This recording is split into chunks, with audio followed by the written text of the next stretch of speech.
आज के इस लोक माता देवी अहिल्याबाई होलकर महिला सशक्तिकरण के इस कार्यक्रम में मंच पर विराजमान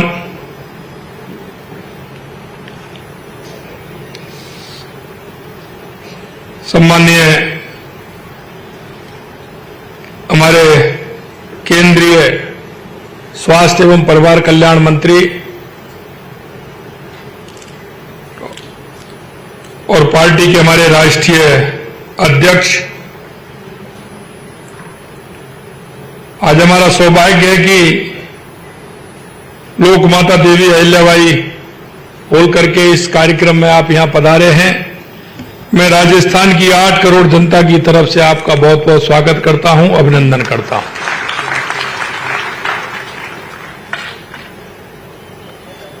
क्योंकि लोक माता अहिल्याबाई ने इस राष्ट्र को मजबूती का काम किया है, सशक्तिकरण का काम किया है। ऐसे कार्यक्रम में आप आए हैं। हमारे बीच में इस कार्यक्रम में माननीय केंद्रीय मंत्री पर्यटन एवं संस्कृति, हमारे अपने ही सम्माननीय गजेंद्र सिंह जी शेखावत साहब,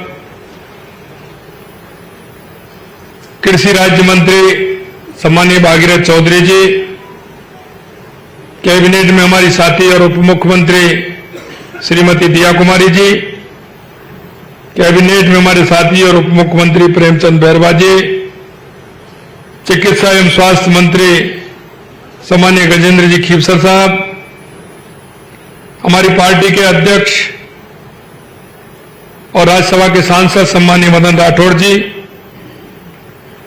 हमारे माननीय शिक्षा मंत्री मदन दिलावर जी, हमारे मुख्य सचिव सुधांशु पंत जी, सामने मेरे बैठे हमारे सांसद जी, हमारे विधायक जी, सभी हमारे अतिथिगण और इस कार्यक्रम में आए सभी मेरे भाई और बहनों, माताओं, सबसे पहले तो मैं आप सभी का वंदन करता हूं, अभिनंदन करता हूं।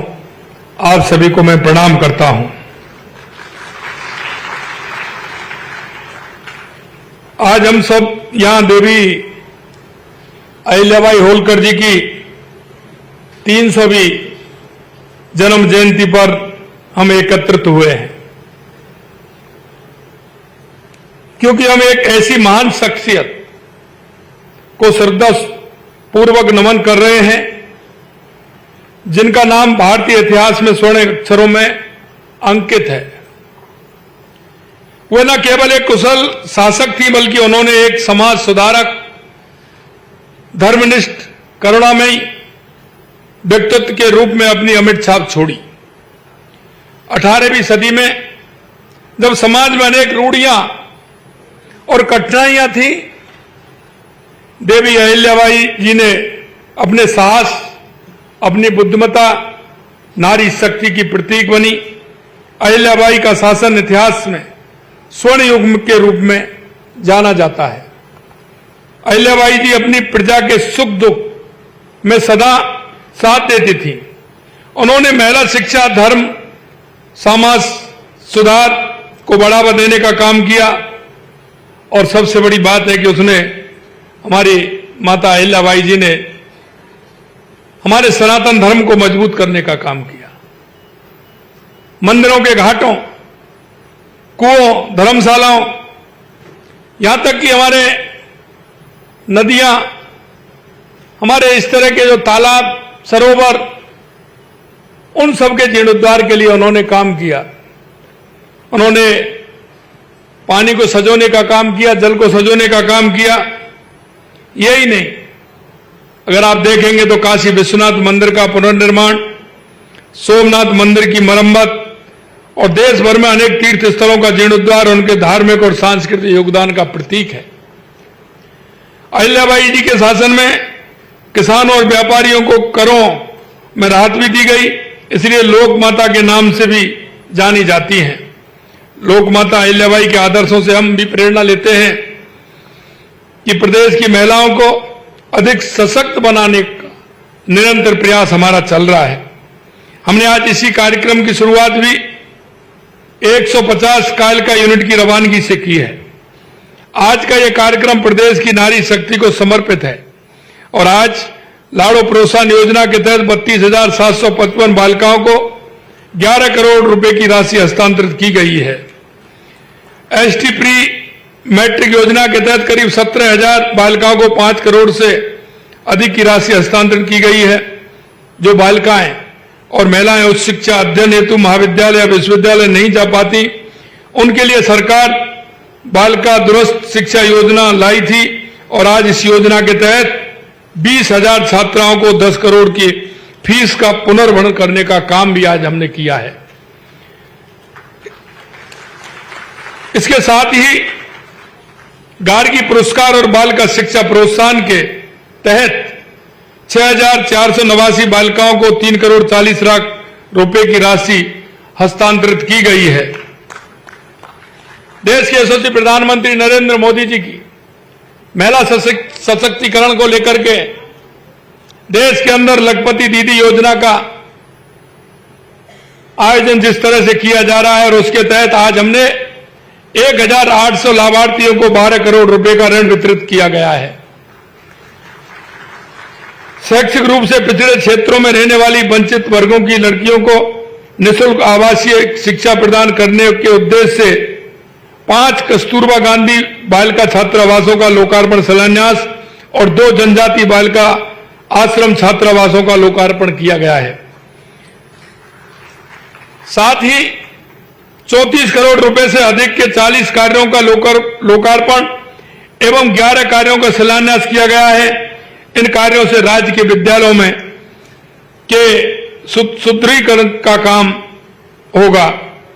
आज गर्भ की पाठशाला योजना का शुभारंभ किया गया है, जिसमें गर्भवती महिलाओं को गर्भावस्था और प्रसव के पहले एवं बाद की देखभाल के बारे में वीडियो के माध्यम से जागरूक किया जाएगा। गर्भवती मधुमेह कार्यक्रम के प्रथम चरण में 10 जिलों में 4,125 सुविधाओं का शुभारंभ किया गया है। साथ ही स्वस्थ नारी चेतना अभियान का भी शुभारंभ किया गया है। यह अभियान विशेष रूप से गर्भाशय ग्रीवा कैंसर की रोकथाम पर केंद्रित होगा। मैं आप सभी से आह्वान करता हूं कि इन योजनाओं की जानकारी ज्यादा से ज्यादा लोगों को पहुंचाएं और अपनी बेटियों को आगे बढ़ने के लिए प्रोत्साहित करें। अहिल्याबाई जी ने कहा था कि धन का संग्रह नहीं, उसका सदुपयोग ही सच्चा राजधर्म कहलाता है। और इसलिए मैं कहना चाहता हूं कि हमारा सरकार जिस तरह से इन योजनाओं को आगे बढ़ा रही है, उसमें हमने निर्धारण किया है कि देश के यशस्वी प्रधानमंत्री नरेंद्र मोदी जी ने कहा है कि देश के अंदर 4 जातियां हैं। वो जातियां हैं युवा, महिला, किसान, मजदूर। अगर इनको हम आगे बढ़ाने का काम करेंगे तो निश्चित रूप से हमारा गांव भी आगे बढ़ेगा, हमारी तहसील भी आगे बढ़ेगी, हमारा जिला भी आगे बढ़ेगा, हमारा प्रदेश आगे बढ़ेगा और हमारा देश आगे बढ़ेगा। और इसी के मंत्र को लेकर के हम चल रहे हैं। माननीय प्रधानमंत्री मोदी जी सरकार लाखों करोड़ रुपए की कल्याणकारी योजनाओं के माध्यम से गरीब, महिला, युवा, किसान सहित समाज के हर वर्ग का कल्याण कर रही है। देवी अहिल्याबाई होलकर के 300 साल बाद माननीय देश के यशस्वी प्रधानमंत्री नरेंद्र मोदी जी के नेतृत्व में आज हम सब सनातन संस्कृति के अभूतपूर्व उत्थान के साक्षी भी बन रहे हैं। उनकी संकल्प शक्ति से अयोध्या में प्रभु श्री राम का भव्य मंदिर, काशी विश्वनाथ कॉरिडोर, उज्जैन में महाकाल, महालोक, केदारनाथ एवं बद्रीनाथ जैसे हमारे प्रमुख आस्था केंद्रों को दिव्य और भव्य स्वरूप में आप देख रहे हैं। माननीय प्रधानमंत्री जी का कहना है कि इस देश में सिर्फ, जैसा मैंने बताया, 4 जातियां हैं, उनका उत्थान होना आवश्यक है और हमारी राजस्थान की सरकार उस क्षेत्र में काम कर रही है। हमने गरीबी मुक्त राजस्थान की परिकल्पना को साकार करने के लिए हमारी सरकार ने पंडित दीनदयाल उपाध्याय गरीबी मुक्त गांव योजना शुरू की है, जिसके तहत प्रथम चरण में हमने 5,000 गांवों को बीपीएल परिवारों को गरीबी रेखा से ऊपर लाने के लिए आवश्यक कदम उठाए हैं कि उन गांवों में कोई भी बीपीएल नहीं रहेगा। प्रधानमंत्री आवास योजना में भी 96,000 से अधिक शहरी व ग्रामीण आवास बनाए गए हैं। 5,48,000 से ज्यादा नए आवास स्वीकृत किए गए हैं। आपने देखा होगा पिछले दिनों हमने आवास विहीन बीपीएल, घुमंतु एवं अर्ध घुमंतु परिवार व्यक्तियों को 26,000 पट्टे वितरित करने का काम किया है। स्वामित्व योजना के तहत प्रदेश में 8 लाख स्वामित्व कार्ड जारी किए जा चुके हैं। जैसा मैंने बताया, लखपति दीदी योजना में 14 लाख से ज्यादा महिलाओं को प्रशिक्षण प्रदान कर 7,80,000 लखपति दीदी बनाई गई हैं। लाड़ू प्रोत्साहन योजना के तहत 2,30,000 बालिकाओं के जन्म पर 1.5 लाख रुपए की सेविंग बॉन्ड उपलब्ध कराया जा रहा है। आपने देखा होगा किसानों के लिए हमारी सरकार लगातार काम कर रही है। गेहूं के समर्थन मूल्य पर बोनस देकर हमने पिछले साल 12 लाख मैट्रिक टन तथा इस वर्ष 17 लाख मैट्रिक टन से अधिक गेहूं की खरीद की है। किसान सम्मान निधि के तहत 76 लाख से अधिक किसानों को 6,800 करोड़ रुपए से अधिक की राशि हस्तांतरित की जा चुकी है। क्योंकि ये बातें मैं महिला, किसान, युवा, मजदूर, हमने 4 लाख सरकारी और निजी क्षेत्र में 6 लाख रोजगार देने का हमारे चुनावी संकल्प पत्र में हमने वायदा किया था। 67,000 से अधिक पदों पर नियुक्तियां हमने दे दी हैं तथा करीब 1,87,000 से अधिक पदों पर भर्तियां कार्रवाई प्रक्रियाधीन है। रोजगार मेलों के माध्यम से 65,000 से अधिक युवाओं को रोजगार उपलब्ध कराया गया है। साथ ही 3 लाख युवाओं को कौशल प्रशिक्षण प्रदान किया गया है। मैं इतना ही कहना चाहता हूं कि लोक कल्याण को ही अपने जीवन का ध्येय मानने वाली देवी अहिल्याबाई जी की 300वीं जयंती के अवसर पर मैं एक बार पुनः आप सभी को नमन करता हूं, प्रणाम करता हूं और यहां विराजमान मातृशक्ति को भी मैं प्रणाम करता हूं।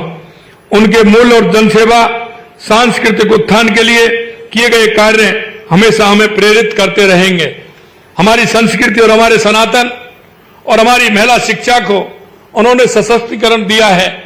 इसलिए मैं कहना चाहता हूं कि देश के यशस्वी प्रधानमंत्री नरेंद्र मोदी जी आज 300वीं जन्म जयंती के अवसर पर आप लगातार देख रहे हैं कि हमारे प्रधानमंत्री जी लगातार उन्हीं विषयों को लेकर के पूरे देश के अंदर काम कर रहे हैं और हमारी राजस्थान की सरकार उन्हीं के बताए हुए रास्ते पर चल रही है। और आज भी हम महिला सशक्तिकरण के लिए हमारी सरकार लगातार काम कर रही है और देश के यशस्वी प्रधानमंत्री नरेंद्र मोदी जी के नेतृत्व में आपने देखा है कि युवा, महिला, किसान और मजदूर के लिए हमारी सरकार संकल्पित है और हमने जो संकल्प पत्र में जो वायदे किए हैं आपने देखा होगा लगातार हम उन वायदों को पूरा कर रहे हैं। आज के इस कार्यक्रम में हमारे केंद्रीय स्वास्थ्य एवं परिवार कल्याण मंत्री जी, हमारे राष्ट्रीय अध्यक्ष माननीय नड्डा जी हमारे इस कार्यक्रम में पधारे हैं। निश्चित रूप से मैं तहे दिल से राजस्थान की 8 करोड़ जनता की तरफ से पुनः उनको बहुत बहुत स्वागत और अभिनंदन करता हूं और साथ में धन्यवाद भी देता हूं कि आपके मार्गदर्शन में निश्चित रूप से हमारा राजस्थान आगे बढ़ेगा। इस आशा और उम्मीद के साथ आप पुनः धन्यवाद। आप सभी को भी बहुत बहुत धन्यवाद। जय हिंद, जय भारत, जय राजस्थान।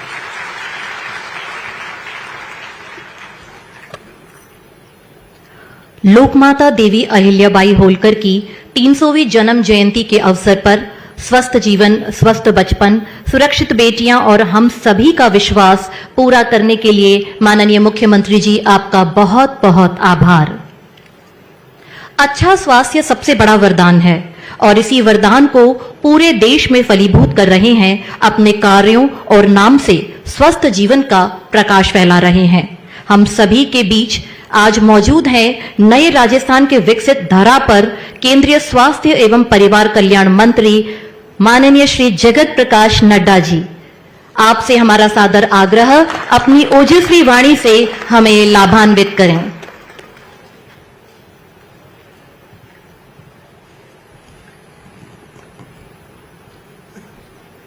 राजस्थान के बहुत ही यशस्वी लोकप्रिय मुख्यमंत्री, मेरे वरिष्ठ मित्र, जिनके साथ मैंने युवा काल से पार्टी का काम किया, ऐसे श्री भजनलाल शर्मा जी, भारत सरकार में हमारे साथी मंत्री और वरिष्ठ साथी श्री गजेंद्र सिंह शेखावत जी, हमारे भारत सरकार में मंत्री और हमारे साथी भगीरथ चौधरी जी, उप मुख्यमंत्री बहन दिया कुमारी जी, हमारे उप मुख्यमंत्री प्रेमचंद बैरवा जी, हमारे स्वास्थ्य मंत्री गजेंद्र सिंह खिमसर जी, हमारे पार्टी के प्रदेश के जुझारू और कर्मशील अध्यक्ष और राज्यसभा में मेरे साथी मदन राठौर जी, शिक्षा मंत्री मदन दिलावर जी, हमारे मुख्य सचिव सुधांश पंत जी, सभी सांसदगण, विधायकगण, प्रबुद्ध नागरिकगण और हमारे मीडिया के साथी, प्रिंट मीडिया और इलेक्ट्रॉनिक मीडिया के मेरे साथी, देवी और सज्जनों, मेरा ये सौभाग्य है कि मुझे आज पुण्य श्लोक माता अहिल्याबाई होलकर जी के 300 वर्ष के जन्म जयंती पर राजस्थान की पवित्र वीर भूमि पर आने का सौभाग्य मिला है। मैं इसके लिए आप सबको बहुत बहुत धन्यवाद देता हूं कि आपने मुझे इस कार्यक्रम में शामिल किया है। हम जानते हैं कि पुण्य श्लोक माता अहिल्याबाई होलकर जी का 300 वर्ष की जन्म जयंती जब हम मना रहे हैं, तो जैसा कि भजन लाल जी ने बताया, हम उनको याद करते हैं एक समाज सुधारक के रूप में।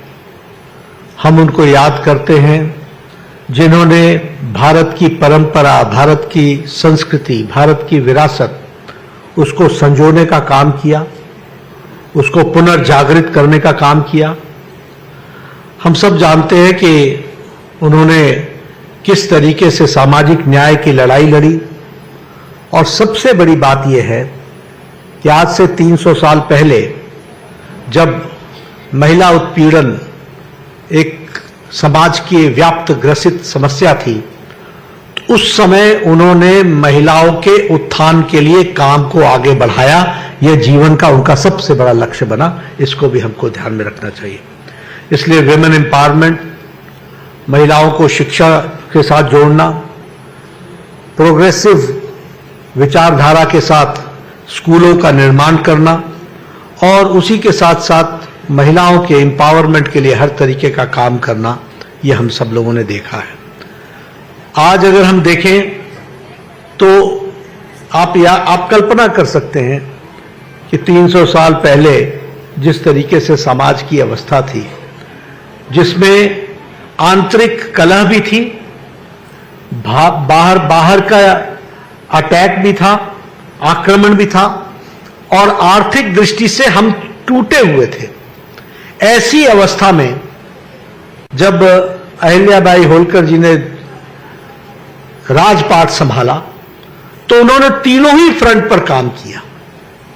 आंतरिक कला को समाप्त किया, किसानों को सुदृढ़ बनाया, व्यापार को आगे बढ़ाया, और बाहरी खतरों से प्रदेश को, देश को बचाने का काम किया, राज्य को बचाने का काम किया। यह हम सब ने देखा, और साथ में विरासत को भी मजबूतीकरण किया, यह हमने देखा है। और इसलिए आज के दिन हम जब उनको याद करते हैं, तो ये सारी बातें हम सबको कितनी आज भी रेलेवेंट दिखती हैं, कितनी आज भी प्रासंगिक दिखती है। और प्रासंगिक इसलिए कि जिन बातों से उस समय अहिल्याबाई, माता पुण्य श्लोक माता अहिल्याबाई होलकर जी जूझ रही थी, वही समस्याएं से आज भारत के प्रधानमंत्री नरेंद्र मोदी जी बखूबी उन्हीं बातों की लड़ाई लड़ करके समाज को पूरी ताकत से आगे बढ़ाने का और देश को आगे बढ़ाने का काम कर रहे हैं। और इसलिए हम ये कह सकते हैं कि अगर मैं प्रधानमंत्री मोदी जी की बात कहूं, तो हम ये कह सकते हैं कि उनके नेतृत्व में विमेन डेवलपमेंट नहीं, विमेन लेड डेवलपमेंट की तरफ बढ़ने का काम हुआ है, तो वो प्रधानमंत्री मोदी जी के नेतृत्व में हुआ है। और जब हम डबल इंजन की सरकार की बात करते हैं, तो मैं यहां भजन लाल जी को इस बात के लिए बधाई देना चाहता हूं। इनकी बहुत सी स्कीमें हैं जो इन्होंने देश में समाज के लिए, समाज के सभी वर्गों के लिए किया है। फिर चाहे वो हमारा मुलाजिम वर्ग हो, फिर चाहे हमारा किसान हो, फिर चाहे हमारा वो मजदूर हो, फिर चाहे वो स्वास्थ्य का क्षेत्र हो। लेकिन आज अहिल्याबाई होलकर जी से जुड़े हुए महिलाओं के सशक्तिकरण के लिए सिर्फ महिलाओं के ही कार्यक्रमों को आज समर्पित किया है। इसके लिए भी मैं उनको बधाई देना चाहता हूं कि उन्होंने महिलाओं के स्पेसिफिक दृष्टि से और स्वास्थ्य की दृष्टि से, क्योंकि स्वास्थ्य मंत्री आया हुआ है, तो उन्होंने स्वास्थ्य मंत्री के लिए भी महिलाओं के साथ जुड़ा हुआ जो विषय रहा उसको आगे रखने का प्रयास किया है। इसके लिए मैं उनको बधाई देना चाहता हूं जिन्होंने इस कार्यक्रम की रचना की है। आज लाडो प्रोत्साहन योजना इसका शुभारंभ किया गया और जिसमें विमेन एम्पावरमेंट में और खास करके सेक्स रेशियो में जो तकलीफ आती थी उसको निरस्त करने के लिए आपने जो स्कीम को आगे बढ़ाया है, इसके लिए आप बधाई के पात्र हैं।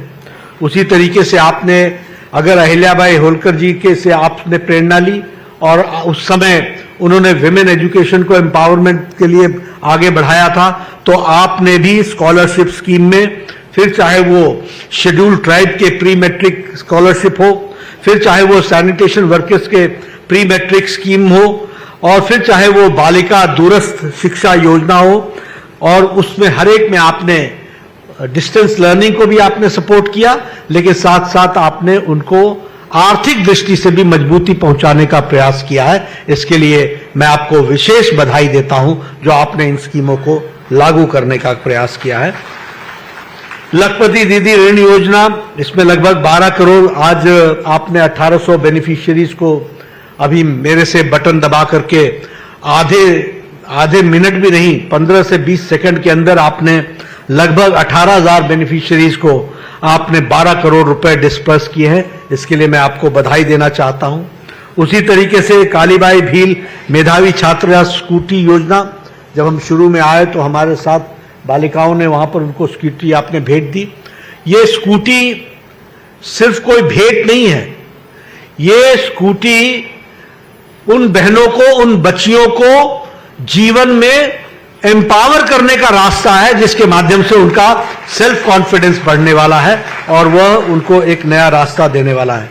और आपने उसमें 2000 स्कूटी आज वितरित की है। आपने उसी तरीके से कस्तूरबा गांधी स्कूल के लिए 5 नए उसका शिलान्यास और उसका फाउंडेशन स्टोन रखने का प्रयास किया है। 50 गवर्नमेंट स्कूल्स आपने खोलने का आज जो तय किया है, उसके लिए मैं विशेष करके आपको बधाई देता हूं। लेकिन सबसे बड़ी बधाई आपको इसलिए देता हूं क्योंकि आपने मां, जो मदर्स एब्सोल्यूट अफेक्शन है, उस कार्यक्रम को जो आपने कार्य रूप दिया है, जिसमें आप गर्भ की पाठशाला, यानी प्रेग्नेंट मदर जिस समय वह गर्भावती होती है उस समय से लेकर के बच्चे के पैदा होने तक और उसके टीकाकरण तक आपने जो उसको लाइफ साइकिल अप्रोच में आपने उनकी जागृति लाने के लिए जो आपने कार्यक्रम लिया है, ये बहुत बड़ा कार्यक्रम है जो देश और समाज को परिवर्तित करेगा और इसके लिए मैं आपको बधाई देना चाहता हूं। उसी तरीके से आपने नारी चेतना अभियान, स्वस्थ नारी चेतना अभियान, इसमें जो आपने अवेयरनेस लाने का प्रयास किया है और उसके लिए भी मैं आपको बधाई देता हूं। और आपने महिलाओं को हायर एजुकेशन से फैसिलिटेट करने के लिए और उनको आर्थिक दृष्टि से सुदृढ़ बनाने के लिए जो आपने काम लिया है, उसके लिए मैं आपको बहुत बहुत बधाई देना चाहता हूं। मैं जब यहां आया हूं तो जब ये डबल इंजन की सरकार की बात मैं करता हूं तो मैं निश्चित रूप से आपको बताना चाहता हूं कि देखिए आपके हाथ में कितनी बड़ी ताकत है। मैं राजनीतिक बात नहीं कर रहा हूं, लेकिन मैं समाज से और देश से जुड़ी हुई बात कर रहा हूं कि आपके हाथ में कितनी बड़ी ताकत है। आप ही बताइए, क्या 2014 के बाद देश की तस्वीर बदली है कि नहीं बदली है? जरा जोर से बताइए, बदली कि नहीं बदली? बड़े ढीले। मैं इसलिए आपसे पूछ रहा हूं कि पॉलिसी मेकर्स का कितना अंतर पड़ता है, हमको इस बात को समझना पड़ेगा। हम भी उसी ढर्रे में थे, सब कुछ चलता है, सब कुछ होता है, यहां कुछ नहीं बदलने वाला है, ऐसे ही चलेगा, इस वातावरण में हम जी रहे थे कि नहीं जी रहे थे? लेकिन आज भारत का साधारण मानवी इस बात को कहता है कि नहीं, अब वो नहीं चलेगा, अब वह चलेगा जो प्रधानमंत्री मोदी जी के नेतृत्व में 140 करोड़ देश आगे दौड़ लगाते हुए बढ़ रहा है। इस बात को हम लोगों ने देखा है। ये बदलती हुई तस्वीर हमको देखने को मिल रही है। प्रधानमंत्री मोदी जी ने राजनीति की संस्कृति बदल दी। पहले नेता आते थे, एक दूसरे को के दोषारोपण में समय गुजारते थे। आज आपने भजनलाल जी की स्पीच सुनी, उन्होंने राजस्थान के लिए क्या किया है इसकी उन्होंने चर्चा की। आज रिपोर्ट कार्ड की पॉलिटिक्स हो रही है। हम अगर आपके पास आते हैं, आपके सामने आते हैं, तो या तो आपको कोई स्कीम दे करके जाते हैं, बटन दबा करके आपके खाते में दे करके जाते हैं और आपका सशक्तिकरण करने का काम करते हैं। यह हमारे काम करने का तरीका है। Politics of accountability, politics of performance, politics of development, politics of responsible government, responsive government, यह हमारे काम करने का तरीका है। और यह मोदी जी ने इस संस्कृति को पैदा किया है और रिपोर्ट कार्ड की संस्कृति जोड़ी है कि जिस जनता ने चुना है उस जनता को अपना रिपोर्ट कार्ड दिखाओ कि क्या तुमने काम किया, उसको आगे जाकर के बताने का काम किया। और इसीलिए नीति निर्धारकों का बहुत बड़ा फर्क असर पड़ता है, यह हमको समझ लेना चाहिए। मैं बहुत सी बातें कर सकता हूं, लेकिन आज सिर्फ आपसे अगर मैं स्वास्थ्य की बात करूं तो हमारी स्वास्थ्य की नीति थी 1997 में। वो स्वास्थ्य की नीति थी कि बीमार पड़ो और इसका इलाज करो, यानी क्यूरेटिव पार्ट। लेकिन 2017 में जो हम शिक्षा स्वास्थ्य नीति लेकर के आए, हमारे यहां मुख्य सचिव जी बैठे हैं, वो मेरे स्वास्थ्य के सचिव भी रहे हैं। 2017 में जो हम पॉलिसी लेकर के आए वो होलिस्टिक पॉलिसी थी। होलिस्टिक मतलब इंक्लूसिव पॉलिसी थी, प्रिवेंटिव। भाई बीमार पड़े क्यों, बीमारी से रोको। हेल्थ साधारण क्यों रहे, अच्छी हेल्थ रहे, प्रमोशन करो। और फिर उसके बाद कोई बीमार पड़ जाए तो उसका क्योर करो। और क्योर ही नहीं करो, अगर उसकी कोई तकलीफ है तो उसको रिहैबिलिटेट करो। और उतने पर ही न रुको, अगर किसी का इलाज से सिर्फ उसकी जीवन आगे बढ़ सकता है तो पैलेटिव अप्रोच भी लो। और बुजुर्गों के लिए अलग तरीके के इलाज की व्यवस्था करो। इस तरीके से होलिस्टिक अप्रोच 2017 में प्रधानमंत्री मोदी जी ने डेवलप की। दूसरी बात जो नीति निर्धारकों को ध्यान में रखना चाहिए, नीति निर्धारक की दृष्टि से आपको ध्यान में रखना चाहिए कि हम लोगों ने कैसी पॉलिसी बनाई। ऐसी पॉलिसी बनाई जो एक्सेसिबल हो, यानी हम स्वास्थ्य सेवा संस्थान तक हम पहुंच सके, अफोर्डेबल हो, हम वो इलाज ले सके, कर सके, और वह इलाज कराने के साथ साथ उसका हर तरीके से संपूर्ण चिंता की जा सके, इस बात की व्यवस्था की जाए। ये हमारी पॉलिसी में जोड़ा गया। और इसीलिए आज मैं आपको बताना चाहता हूं कि इस दृष्टि से लगभग 1,77,000 आयुष्मान आरोग्य मंदिर बनाए गए, जो हर 2 पंचायत पर, 2.5 पंचायत पर एक आयुष्मान आरोग्य मंदिर बना है। और आपको जानकर के आश्चर्य भी होगा लेकिन खुशी भी होगी कि हम लोगों ने हर व्यक्ति का 30 साल की उम्र में तय किया है, हर व्यक्ति का। महिला का सर्विक्स कैंसर का टेस्ट होगा, स्क्रीन होगा, उसका ब्रेस्ट कैंसर का स्क्रीन होगा, और महिला और पुरुष दोनों का ओरल कैंसर की स्क्रीनिंग होगी। और उसी तरीके से हर व्यक्ति का हाइपरटेंशन, डायबिटीज, इन दोनों का, डेंटल केयर, मेंटल केयर, इस सारी की सारी चीजों का स्क्रीनिंग होगा, ताकि हमको 30 साल की उम्र में पता चल जाए कि यह व्यक्ति आगे चल करके डायबिटीज के कारण इसको मधुमेह रोग होगा और उसके चलते इसकी रेनल फेलियर भी हो सकता है, आंखें भी जा सकती हैं, किडनी भी डैमेज हो सकता है, इसकी उसको जानकारी मिल जाएगी। अगर वो हाइपरटेंसिव होगा तो उसकी हार्ट की समस्या बन सकती है, इसलिए उसका इलाज 30 साल की उम्र में शुरू कर देंगे तो वह आगे चल करके गंभीर बीमारी से बच सकेगा। और मैं आपके सामने बताना चाहता हूं कि ओरल कैंसर में अभी हम 29 करोड़ 35 लाख लोगों का स्क्रीनिंग कर चुके हैं और जिसमें से 1 करोड़ 58 लाख लोग ओरल कैंसर के ग्रसित पाए गए जिनका इलाज शुरू हो गया है। उसी तरीके से ब्रेस्ट कैंसर में 15 करोड़ 61 लाख महिलाओं का स्क्रीनिंग हो चुकी है जिसमें से 58,000 महिलाओं को ब्रेस्ट कैंसर पाया गया और उनका इलाज शुरू हो गया है। सर्विक्स कैंसर में 9 करोड़ 50 लाख बहनों का स्क्रीनिंग हो चुकी है। ये ऐसे नहीं है जो बीमार हुए तब आए, नहीं,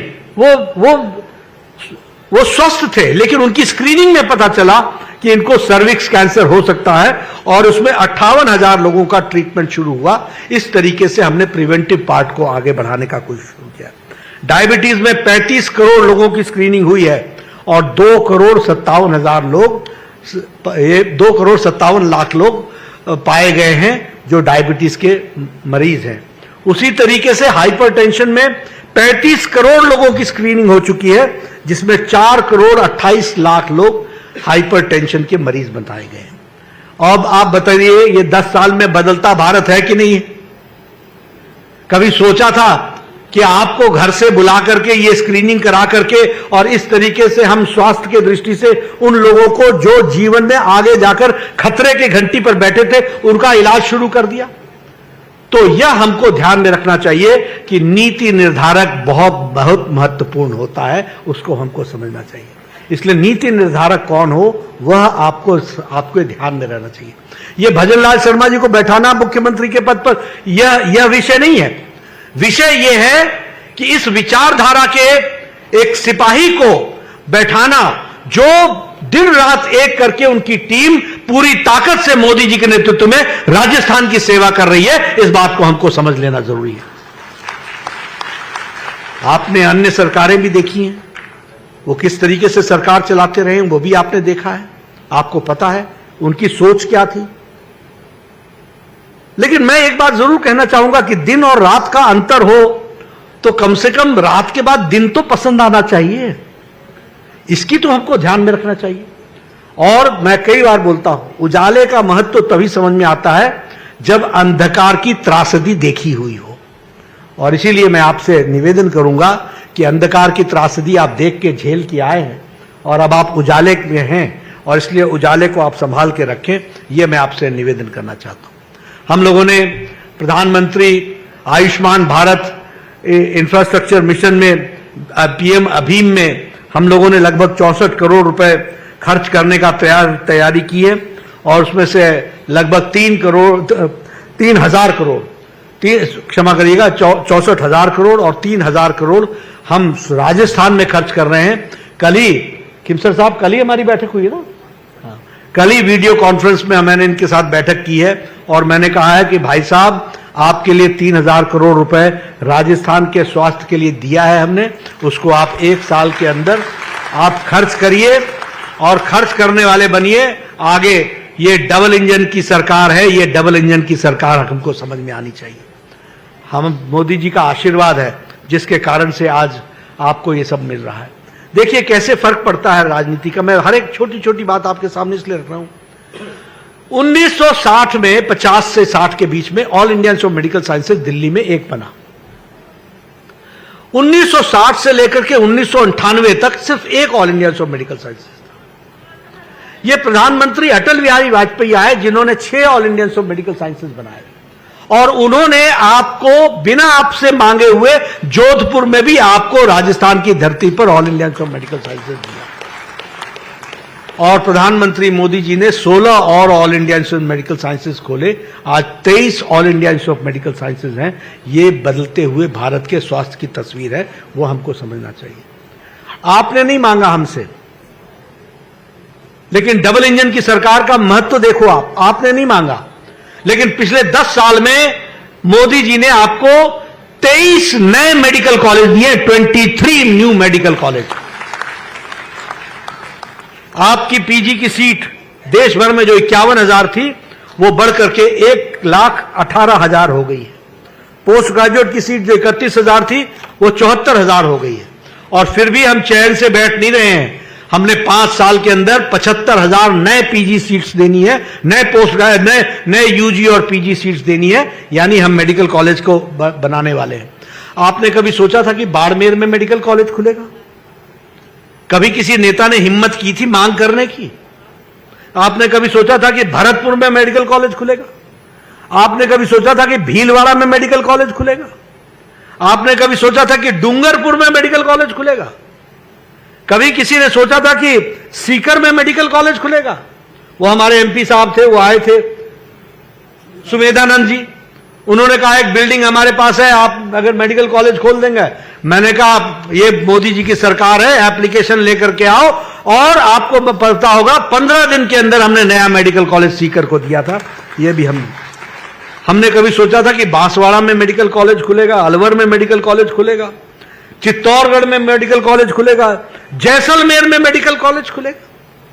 आप बताइए, करौली में मेडिकल कॉलेज खुलेगा, श्री गंगानगर में मेडिकल कॉलेज खुलेगा, सिरोही में मेडिकल कॉलेज खुलेगा, बूंदी में मेडिकल कॉलेज खुलेगा, टोंक में, हनुमानगढ़ में, यहां कभी सोचा था कि मेडिकल कॉलेज खुलेगा?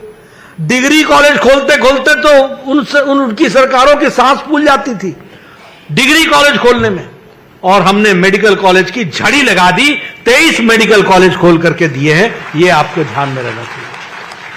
इसलिए आपको हमने एग्जिस्टिंग मेडिकल कॉलेज में 4 सुपर स्पेशलिटी ब्लॉक्स दिए, 200 करोड़ रुपए के, बीकानेर में, उदयपुर में, कोटा में, जयपुर में, और 200 करोड़ रुपए खर्च किए। और इतना ही नहीं, जो चल रहे मेडिकल कॉलेज हैं उसमें हमने अंडर ग्रेजुएट की 750 सीटें दी हैं, और पोस्ट ग्रेजुएट में 1,467 सीटें दी हैं। तो इस तरीके से हम लोगों ने कोशिश की है कि मेडिकल के एजुकेशन की दृष्टि से हमने एक प्रयास किया है। मैं यहां आपके साथ एक बात और कह देना चाहता हूं। प्रधानमंत्री मोदी जी लगातार तीसरी बार प्रधानमंत्री बने हैं। जब पहली बार बने थे तो उस समय मैं वर्ल्ड हेल्थ असेंबली के चेयरपर्सन भारत को मिला था, तो वो चेयर करने का मौका हमको मिला था। उस समय हम कहते थे यूनिवर्सल हेल्थ केयर, यानी हम हेल्थ की एश्योरेंस करेंगे, हम सबको एश्योर करेंगे हेल्थ देने का।